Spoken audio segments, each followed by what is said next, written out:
My parents handed my brother a $100,000 down payment for his house, saying I didn't need help since women should just marry instead of being ambitious. They assumed I'd keep funding them, unaware I'd already cut them off and hidden my savings. You know, they say blood is thicker than water. But what if the people who are supposed to love you most are actually just draining you dry, calling it family loyalty, while secretly orchestrating the biggest financial betrayal of your life? I never thought it would happen to me, until the day my mom called with a smug smile in her voice, and I knew, with a gut-wrenching certainty, that everything was about to change. My phone lit up with her name, and my stomach clenched. I already knew what was coming. That smugness, it was practically dripping through the phone before she even finished her first sentence. Elena! Honey, we just gave Bobby the money for his house down payment. $100,000. Isn't that wonderful? I gripped my coffee mug, so hard my knuckles turned white. That's great, Mom. I forced out, trying to sound cheerful. Really great. I know you probably wish you could have helped him too, sweetie, she purred. But with your lifestyle choices, we understood you needed to focus on yourself. My lifestyle choices, right? Like building a 7-figure consulting business from scratch. Like paying their mortgage for 3 agonizing years when Dad lost his job. Like funding their 35th anniversary cruise last summer when they couldn't possibly afford it. Actually, Mom, I cut in, a quiet anger starting to simmer. And Bobby's already picked out the most darling colonial in Highland Park. For bedrooms. Perfect for when he finally settles down with a nice girl. You remember Sarah from church? Her daughter just moved back to town. I let her ramble, my blood pressure rising. I opened my laptop, and right on schedule, a notification popped up from my banking app. 3 attempted logins in the past hour. They tried to access the joint account I'd quietly, strategically closed last month. Mom. I cut her off, my voice sharper than intended. I should go. Client meeting. Always working, she sighed, as if it were a tragic flaw. You know, Elena, men don't find that very utter. Bye, Mom. Give my love to Dad. I hung up and immediately texted Monica. It's happening. They just found out. She replied instantly. Holy __ you actually did it. You okay? Was I okay? I stared at my reflection in the window of my home office. 32 years old, self-made, and finally done being the family ATM. My phone buzzed again. Dad this time. Then Mom. Then Bobby. I silenced them all and opened my email. A message from my lawyer, Zechariah, waited. Account secured. All traces of your involvement removed. They can't touch you now. I should have felt guilty. That's what good daughters feel when they cut off their parents, right? But watching those notifications pile up, the desperate attempts to access money that was never really theirs, I just felt exhausted, tired, and ready. Another text from Monica. Want me to come over? We can drink wine and burn family photos. Rain check, I replied. But there's something you should see. I pulled up a spreadsheet I'd been maintaining for years. Every single loan. Every emergency payment. Every guilt trip-induced transfer. The total at the bottom still made my stomach clench. $342,876.54. My phone rang again. Bobby. I answered this time, a strange curiosity pushing me. Elena, what the hell? He was breathing hard, frantic. Mom's freaking out. The accounts are empty. Not empty. I corrected him, my voice flat. Closed. There's a difference. But I need that money. The down payment. You mean the $100,000 they just gave you? I countered, a hint of something dark in my voice. Seems like you're covered. That's different. This was emergency money. I actually laughed. A sharp, bitter sound. Your emergencies are mine, Bobby. Because I've been handling everyone's emergencies for a decade now. You're being selfish, he spat. You've always been like this. Thinking you're better than everyone. No. I cut him off. I've always been convenient. There's a difference there, too. The doorbell rang. I checked my security camera. Mom and Dad, looking utterly panicked on my front step. Bobby, I have to go. Congratulations on the house. I hung up. My phone immediately lit up with a text from an unknown number. I heard what you did. Smart girl. Call me. We should talk. It was Lucia, my cousin, the other family exile. I hadn't heard from her in years. Not since she'd been branded difficult for questioning our grandmother's will. The doorbell rang again, more insistent this time. I watched my parents on the camera, their faces growing increasingly desperate. Dad was holding papers, probably bank statements. Mom was crying, her face a mask of crumpled despair. I sat back in my chair, sipping my now-cold coffee, and opened my calendar. In exactly 1 month, Bobby's first mortgage payment would be due. In 2 months, Dad's property taxes. In 3 months, Mom's medical bills. They'd figure it out. They'd have to. Just like I had. Every single time they drained me dry and called it love. My phone buzzed with Lucia's message again. Outside, my parents finally gave up and walked away, but not before Dad slipped a note under my door. I didn't need to read it. I knew what it said. The thing about family is, they never expect you to stop playing your assigned role. The reliable daughter, the convenient ATM, the quiet fixer of other people's messes. But roles can change, and I was done playing mine. I picked up my phone and typed, "Hi, Lucia. Let's talk. You look tired, honey. Are you eating enough? Working too hard again?" Mom fussed with my collar at Sunday dinner, her fingers lingering just long enough to make it feel like an accusation. A woman your age needs to take care of herself. You're not getting any younger. I smiled tightly, carefully extracting myself from her grip. The dining room was suffocating with fake pleasantries and the cloying smell of pot roast. Bobby sat across from me, practically glowing as he detailed his new house plans to Dad. And the master bath has this huge soaking tub, perfect for a future wife. Right. He winked at Mom, who beamed back adoringly. Speaking of which, Mom chirped. Sarah's daughter, Rachel, is single again. Such a sweet girl, and she works part-time at the library. Much more suitable hours than what you keep, Elena. I stabbed a potato with more force than necessary. My hours suit me just fine, Mom. My business cleared 7 figures last year. The table went silent. Dad's fork clattered against his plate. That's very aggressive of you, sweetheart, Mom finally said, her voice dripping with artificial concern. Men don't usually like women who make more than them. Yeah, I finished. You've mentioned that several times. Bobby laughed nervously. Come on, sis. No need to get all feminist about it. Hey, want to hear about the wine cellar I'm planning? Actually, I set down my fork, my gaze locking on him. I'd love to hear how you're affording all these renovations, considering your salary at the car dealership. More silence. Dad cleared his throat. Elena, that's not very, what? Not very ladylike to ask about money. I interrupted, a controlled fire starting to burn in my gut. Funny, you never thought it was unladylike when you needed me to cover your mortgage. That was different. Mom snapped, her saccharine facade cracking. That was family helping family. This attitude of yours, this cutthroat business mentality, it's not healthy. My phone buzzed. A text from Zechariah. Final paperwork filed. You're officially clear. I smiled genuinely this time. You know what's not healthy, Mom, I said, my voice dangerously calm. The fact that I paid for your niece's surgery last year while you were setting aside money for Bobby's house fund.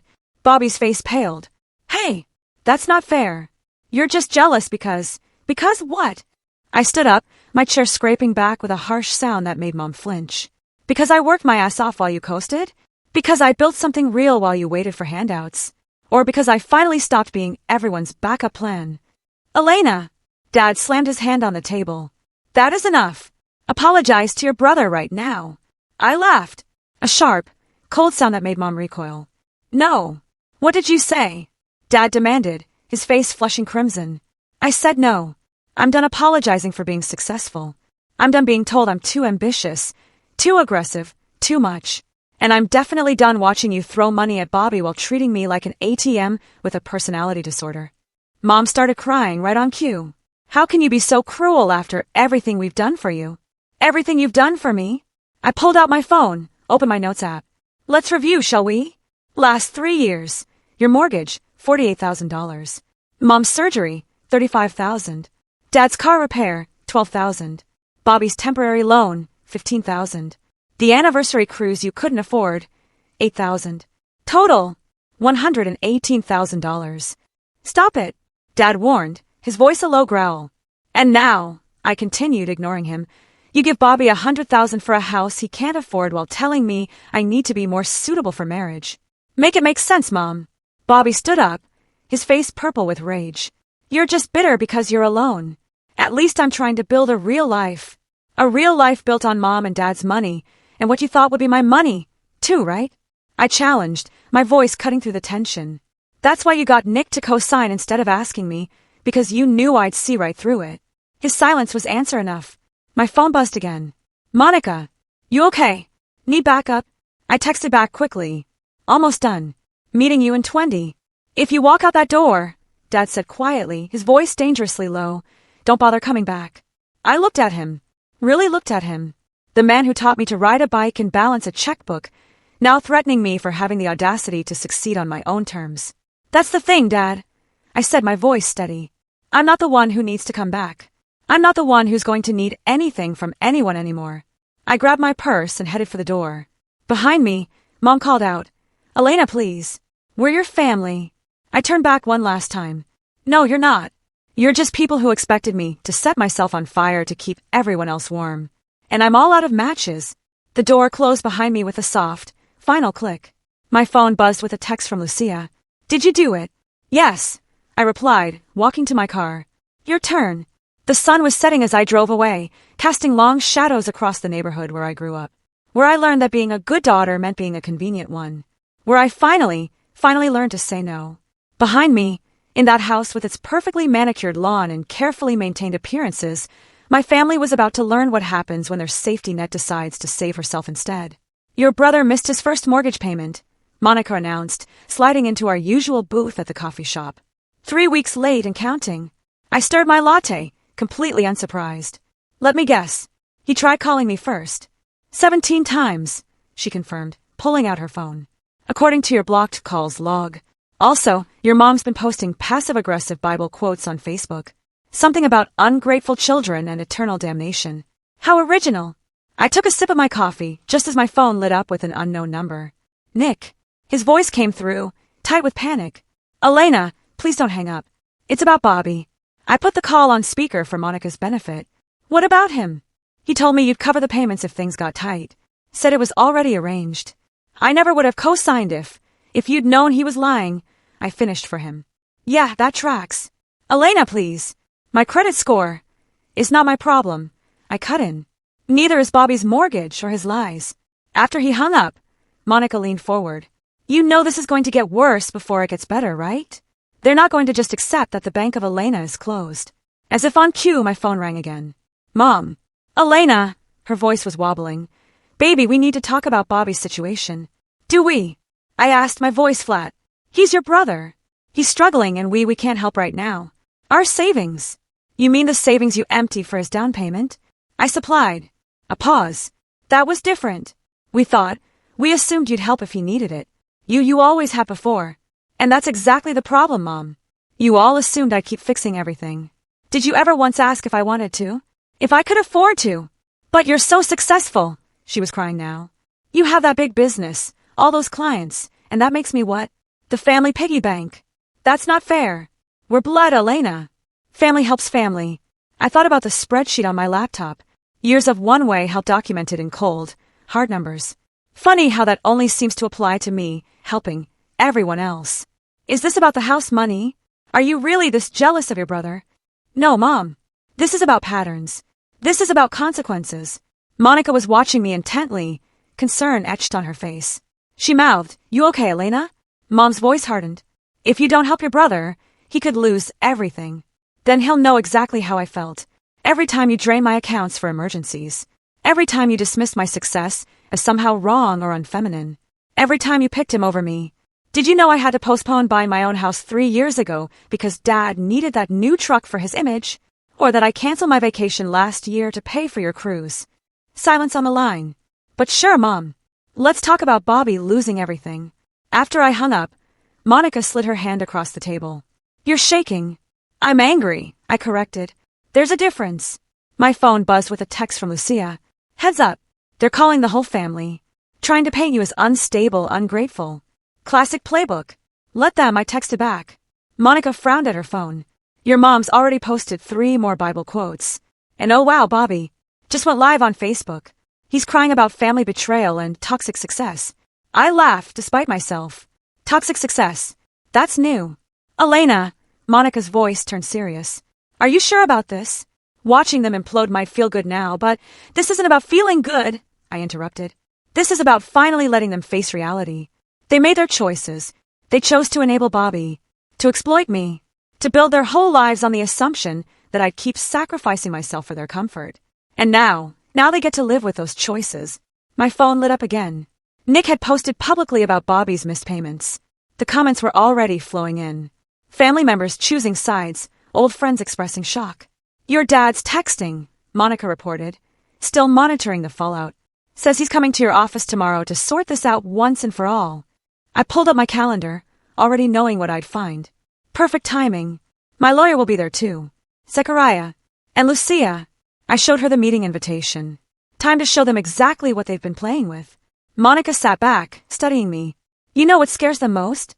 It's not losing the money. It's losing control. You were supposed to be the reliable one, the fixer, the good daughter. Instead, I'm the mirror, I finished, showing them exactly who they are. And they hate what they're seeing. Outside, rain started falling, soft and steady. Somewhere across town, my brother was probably still crying on Facebook. My parents were probably still quoting scripture about ungrateful children. And I was finally free of the obligation to care. My phone buzzed one last time. Lucia, ready for tomorrow?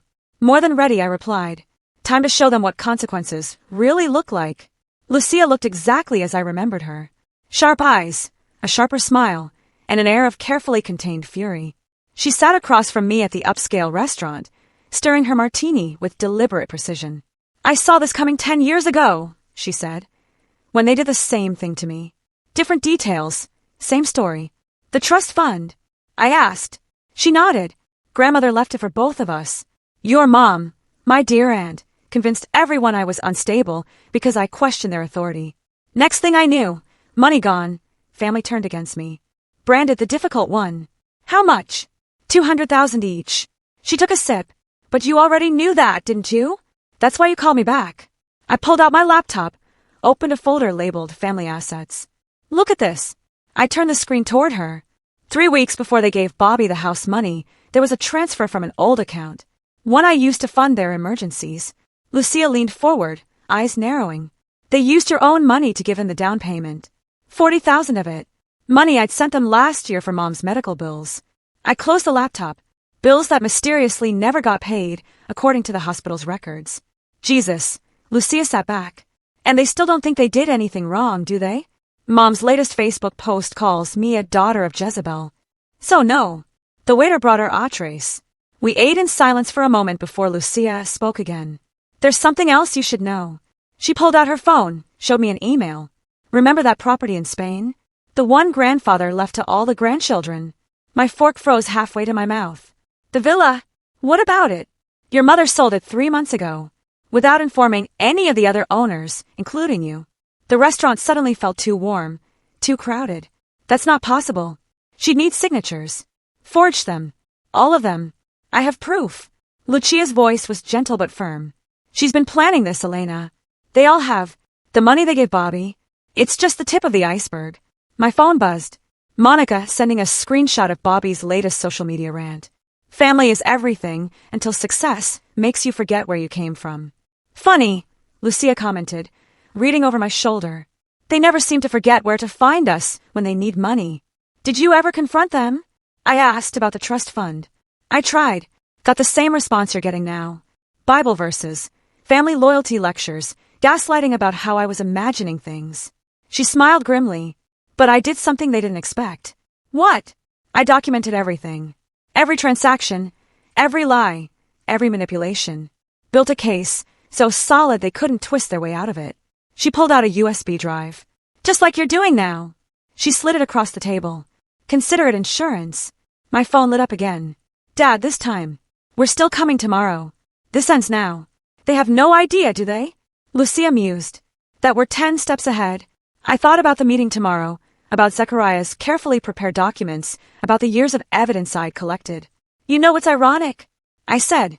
They taught us this. All those lectures about being careful with money, keeping receipts, protecting ourselves. They just never thought we'd use those lessons against them. That's the thing about narcissists, Lucia replied. They think they're the only ones who can play the game. The waiter brought our check. As I reached for it, Lucia caught my wrist. Let me, she said. Consider it a down payment on our new partnership. Partnership! She smiled. That same sharp smile that had probably terrified our family years ago. You're not the only one who's been planning, cousin. What they did to us, it's happening to other women, too. Other families. And we're going to help them fight back. My phone buzzed one final time. Zechariah confirming tomorrow's meeting details. Everything was in place. You know they'll try to destroy us for this, I said. Lucia laughed.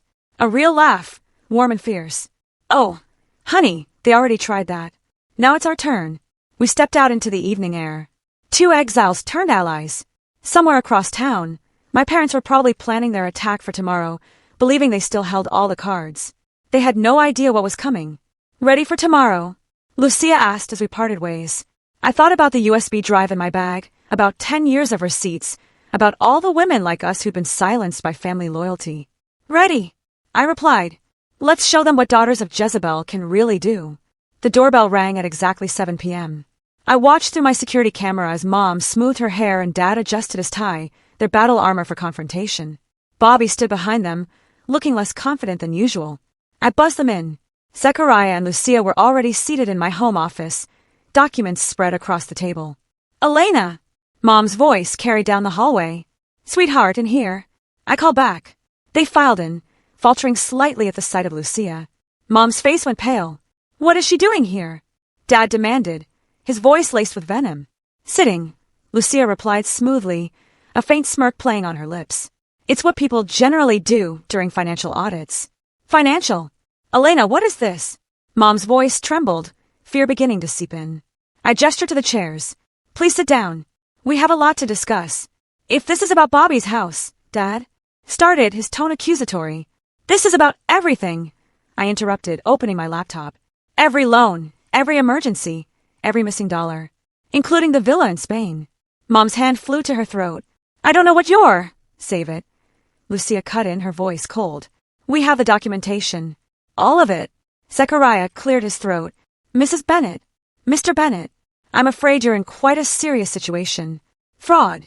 Unauthorized property sale. Forged signatures. This is ridiculous. Dad slammed his hand on the table, rattling the papers. We're family. Elena, stop this nonsense right now. I pulled up the spreadsheet, my karma audit, as I'd started calling it.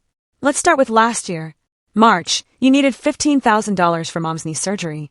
Money that never made it to the hospital. April, $12,000 for Dad's truck repairs. May, $8,000 for your anniversary cruise. We paid you back. Bobby interjected, desperate. No, I corrected. You promised to pay me back. There's a difference. Elena, Mom's voice turned pleading, tears welling in her eyes. Everything we did was for this family. You're successful. You could afford, could I? I turned the laptop toward them, forcing them to look at the numbers. Because while I was paying your bills, I was also taking out business loans, postponing my own life, draining my savings. All while you were secretly funneling money into Bobby's house fund. Dad stood up, his face a furious red. This is emotional manipulation. No, Lucia said quietly, her eyes burning with an old pain. This is accountability. Something this family has always been allergic to. I pulled out a manila envelope. This contains evidence of the unauthorized sale of the Spanish villa. Property that belonged to all the grandchildren, not just you, Mom. Care to explain? Mom burst into tears, her face crumbling. You're destroying this family. Actually, Zechariah interjected, his voice dispassionate. The fraudulent property sale did that, along with the forged signatures, misappropriated funds, and what appears to be a pattern of financial exploitation. Bobby had gone very quiet, his eyes wide. The house payments. You're really not going to help? Nick's lawyer called yesterday. I told him. I said, my gaze fixed on Bobby. You knew you couldn't afford it, didn't you? You were counting on me to bail you out, just like always. You're my sister and you're my brother, but that doesn't make me your bank. Dad moved toward the door. We're leaving. This is absurd. Leave if you want, I said calmly. But these documents are going to the authorities either way. The only question is whether you want to handle this privately or in court. You wouldn't dare, Mom whispered, her face pale. Lucia laughed, a cold, sharp sound that echoed in the quiet room. Like you dared to steal my trust fund? Like you dared to sell property that wasn't yours? That was different. Mom protested weakly. How? I asked, my voice rising. Because it benefited you? Because you thought you'd never face consequences? Silence filled the room. Heavy, suffocating silence. Here's what's going to happen, Zechariah stated, pulling out more papers. You're going to sign these documents acknowledging the debt. You're going to sell your house to repay the fraudulent property sale. And you're going to leave Elena and Lucia alone. Or, Dad challenged, his voice hoarse. Or I file these papers first thing tomorrow morning. Your choice. Mom collapsed into a chair, sobbing uncontrollably. Bobby stared at the floor, his bravado completely gone. Dad's face had turned an alarming shade of red. Elena, Mom choked out, tears streaming down her face. Will you ever forgive us? I looked at her. Really looked at her. The woman who taught me to be strong, then resented me for it. Who preached family loyalty while betraying it at every turn. I didn't do this to hurt you, I said quietly. You did that all by yourself. Every time you chose Bobby over me. Every time you lied. Every time you took and took and took, calling it love. Please. The papers are on the table. Sign them or don't, but either way we're done. They signed. One by one. Hands shaking. They signed. As they left, Bobby turned back, his eyes full of resentment. You know this makes you just like them, right? Using money to hurt people. No, Lucia answered for me, her voice firm. This makes her smart enough to stop letting people hurt her. The door closed behind them. In the sudden quiet, I could hear my heart beating. Steady, strong, free. Well, Zechariah gathered the papers. That's phase 1 complete. Phase 1? I asked, looking at Lucia. She smiled. Remember that partnership we discussed? Time to help other daughters break their chains. Ready for this? Monica asked, watching me hover over the post button. Once it's out there, you can't take it back. I glanced at my screen where my Reddit post waited. I documented my family's financial abuse for 10 years. Today, I finally stopped it. It needs to be told, I said and clicked. Within hours, the post exploded. Thousands of upvotes, hundreds of comments, all sharing similar stories. Women trapped by family obligation, drained by entitled siblings, guilt-tripped into financial suicide. Look at this one, Lucia pointed to a comment. My parents remortgaged their house 3 times. Each time they made me cover the payments because family helps family. I lost my own house saving theirs. My phone buzzed. A message from an unknown number. Saw your post. Same thing happened to me. How did you get out? Then another. Please help. My brother's destroying my credit. And another. My parents forged my signature, too. I thought I was alone. You started something, Monica said softly. I opened my email to find a message from a major online publication. Would you be willing to share your story? We believe this is part of a larger pattern. Lucia leaned over my shoulder. Do it. But first, I have something to show you. She pulled out her laptop, opened a folder labeled Family Archives. Remember how I said I documented everything? She clicked through files, emails, bank statements, even voice recordings. It wasn't just about the money. Look at this. A series of messages appeared. Mom coordinating with other relatives, planning how to pressure me into various loans. Dad discussing how to leverage my duty as a daughter. Bobby admitting he never intended to repay anything. They had a whole system, Lucia explained. A playbook for emotional manipulation, and they used it on others before us. My phone lit up with a text from Zechariah. You need to see this. Bobby filed for bankruptcy. Listed you as a creditor. Of course he did, I muttered. That's not all, Zechariah continued. Your parents are trying to claim you stole from them. They're building a counter-narrative. Monica grabbed her laptop, already on damage control. She pulled up my viral Reddit post, where supportive comments were flooding in faster than I could read them. Let them try, Lucia said. We have receipts. Literal and figurative. I started typing my response to the publication. Yes, I'll tell my story, but it's bigger than just me. It's about generational patterns of financial abuse disguised as family obligation.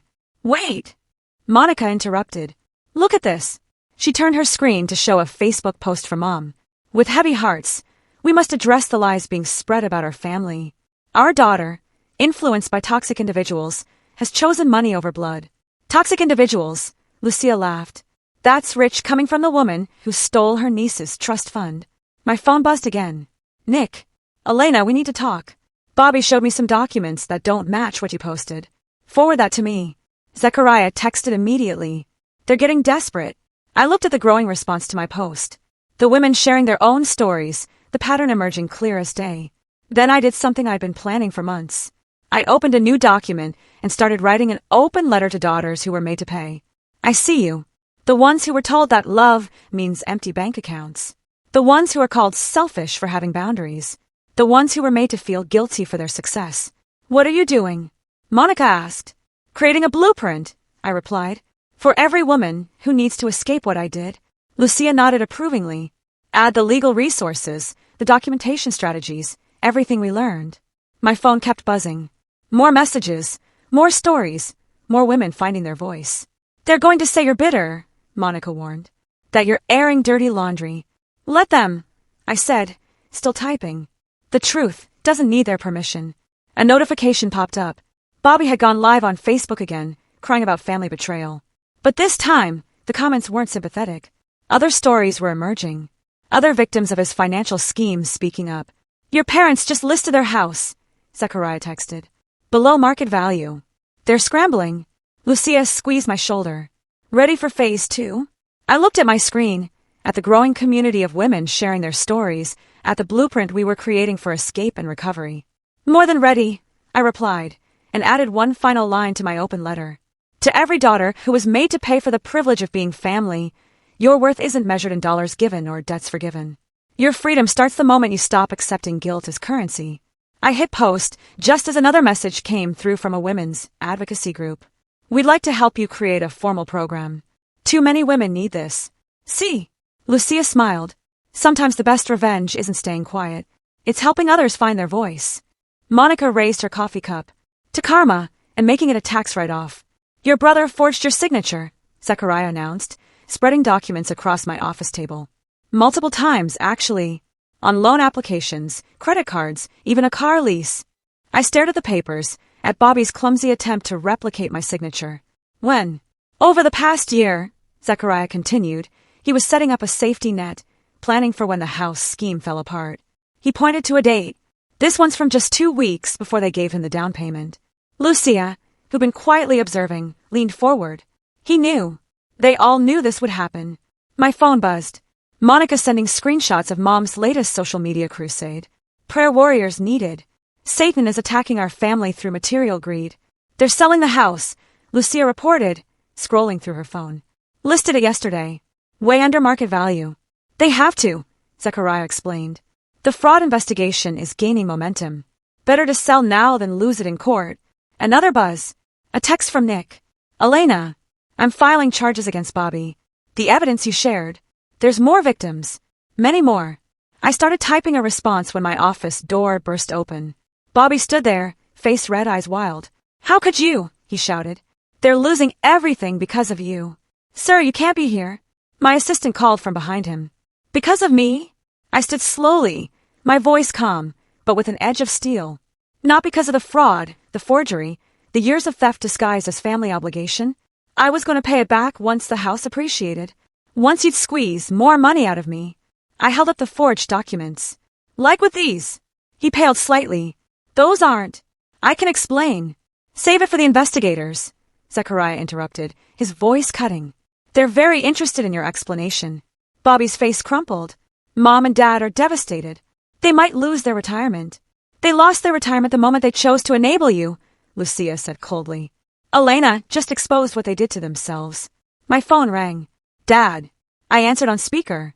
Elena. His voice was rough. We need to talk face to face. Nothing left to say, Dad.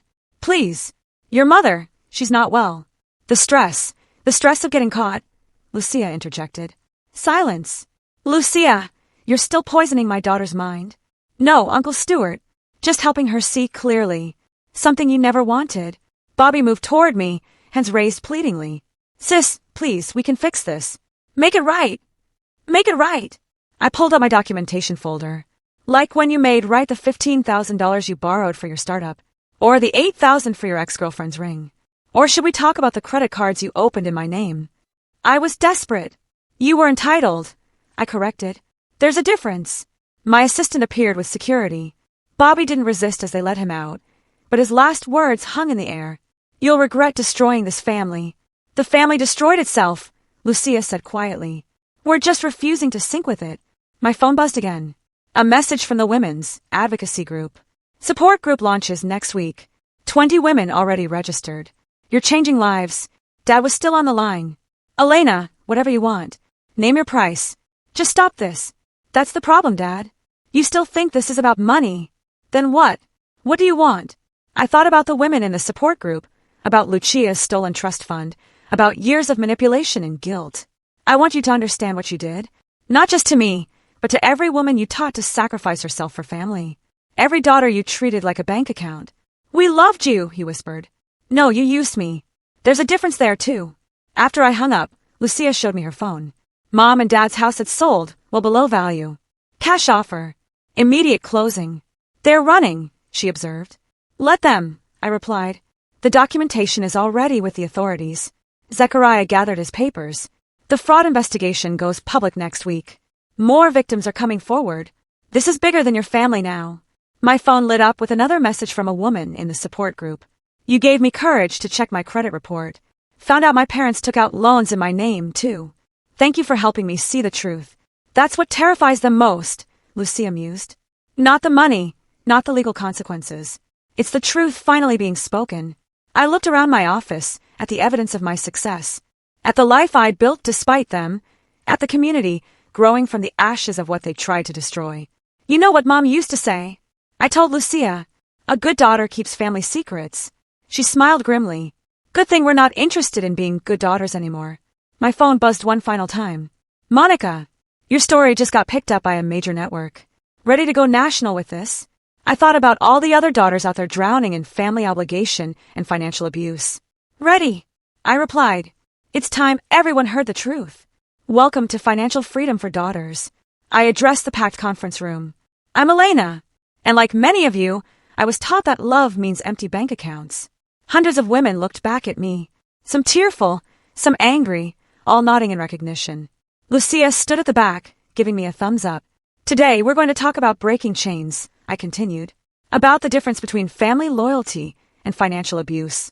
About the door opened, and Mom slipped in, thin and pale, trying to be invisible in the back row. Our eyes met briefly before I continued.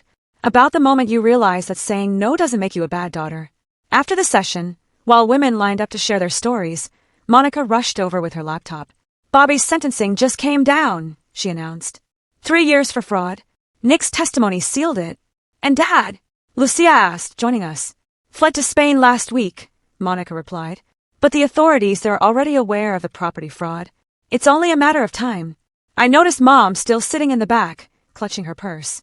When our eyes met again, she stood and walked over slowly. Elena, her voice was barely a whisper. I watched your interview on television. All of it. I asked. Even the parts about the forged documents, the stolen trust fund? She flinched. I didn't know about all of it. Bobby told us. Save it. Lucia cut in, her voice sharp. You knew enough. Mom's hands twisted together. Your father, he's not well. The stress of consequences, I corrected. Different from the stress he put me under all those years. We're losing everything, she said quietly, her shoulders slumping. No, Mom. You're losing what was never really yours. Including me. She reached for her phone, hands shaking. I want to show you something. She pulled up a familiar spreadsheet. My karma audit. I've been adding to it. Everything we took, everything we. You did. Lucia and Monica exchanged glances. Why? I asked, completely blindsided. Because you were right about all of it. The manipulation, the guilt, the theft. Tears rolled down her cheeks. I was wrong. We were wrong. Mom, no. Let me finish. Her voice, though soft, held a new resolve. I watched those women today telling their stories. They were telling my story, too. The story of what I did to my daughter. What my mother did to me. I thought about Lucia's trust fund, about generational patterns. The house sold, Mom continued. I'm using my half to pay back the trust fund. Lucia's trust fund. It won't fix anything, but it's a start. Lucia said quietly. My phone buzzed. Another message from our support group. My mother just called. Said she watched Elena's interview. She's finally ready to talk about what happened. Mom stood straighter. I'd like to if you'll let me. I want to tell my story about being the mother who hurt her daughter. Maybe it will help other mothers stop. I looked at Lucia, who nodded slightly. The next session is Thursday, I said. Be ready to tell the whole truth. I will. She turned to leave, then paused. Elena, I'm sorry. Not because we got caught. Because we hurt you. After she left, Monica whistled low. Well, that was unexpected. Think she means it? Lucia asked. I watched through the window as Mom walked to her car. Not the luxury sedan she used to drive, but a modest used model. Maybe, I replied. But that's not why we do this anymore. My phone lit up with notifications. More women finding their voice. More daughters breaking free. More mothers facing truth. Lucia squeezed my shoulder. Ready for the next session? I looked around the room where hundreds of women had just shared their stories. Where my mother had finally spoken truth instead of manipulation. Where patterns were breaking one story at a time. You know what Bobby said to me once. I told them, family is everything until success makes you forget where you came from. And, Monica prompted, he was wrong. Success didn't make me forget. I finished. It made me remember exactly who I am. Not despite them, but because I survived them. My phone buzzed one last time. Zechariah. Trust fund repayment received. Lucia's account restored. Justice served. Speaking of justice, Lucia smiled. The nonprofit paperwork came through. Daughter's Freedom Fund is officially launched. Monica raised her water bottle. To karma, and making it sustainable. I thought about Mom's tearful confession, about Bobby's sentencing, about Dad running from consequences, about all the daughters still finding their way to freedom. To truth, I corrected. And all the women brave enough to speak it. Outside, the sun was setting on another day of breaking chains. Tomorrow would bring more stories, more healing, more women choosing themselves over family obligation. But tonight in this room, where truth had finally been spoken, I was no longer the good daughter, the convenient ATM, or the family fixer. I was simply Elena, and that was more than enough. Phew. What a journey, right? It was easily one of the hardest things I've ever done, but also the most liberating. I'm curious to hear your thoughts on this. Have you ever felt trapped by family expectations, or had to make a tough decision to protect yourself? What would you have done in my shoes when your own family came knocking? Share your experiences and what you think in the comments below. I really want to know.